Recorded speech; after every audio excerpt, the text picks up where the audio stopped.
नमस्कार सम्पूर्णमा आज म फेरि विन्टर स्पेसल अचारको रेसिपी लिएर आएको छु। आज चाहिँ म इस्कुसको अचार बनाउन गइरहेको छु। यो अचार चाहिँ खानामा एकदमै मिठो हुन्छ र छिट्टो पनि रेडी हुन्छ। यसको लागि हामीलाई धेरै केही मसलाहरू पनि चाहिँदैन। सुरु गरौँ है त अचार बनाउनको लागि। इस्कुसलाई तासेर सफा गरिसकेपछि लामो लामो गरेर कट गर्नुपर्ने हुन्छ। 1 चम्चा जति नुन हालेर यसलाई 1 घन्टा जति ढाकेर राखिदिनु होला। 1 घन्टापछि त यसमा यस्तरी पानी निस्किन्छ। यसलाई हामीले राम्रोसँग निचोर्नु पर्ने हुन्छ र यसबाट निस्केको पानीहरू चाहिँ फालिदिनु पर्ने हुन्छ। त्यसपछि अब यसमा हामीले मसलाहरू एड गर्न गइरहेको छौँ।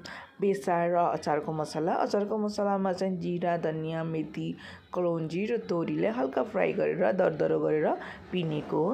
त्यसपछि यसमा अब हामीले थोरै नुन पनि एड गर्छौँ। नुनसँगै तोरीको तेल र खुर्सानी पनि एड गर्छौँ। खुर्सानी चाहिँ मैले रातो धुलो खुर्सानी लिएको छु। यसलाई राम्रोसँग हामीले हातले मल्नु पर्ने हुन्छ मसला सबैतिर लाग्ने गरी। त्यसपछि एउटा सफा भाँडामा हामीले यसलाई हाल्नुपर्ने हुन्छ। हाल्दा चाहिँ हजुरले थिची थिची हाल्नु होला। त्यसरी हाल्यो भने हावा लिक हुँदैन, एयर लिक भएन भने अचार हाम्रो बिग्रिँदैन। यसरी बनाएको अचार खानामा पनि एकदमै राम्रो हुन्छ र थोरै समयमा टेस्टी र मिठो अचार रेडी हुन्छ।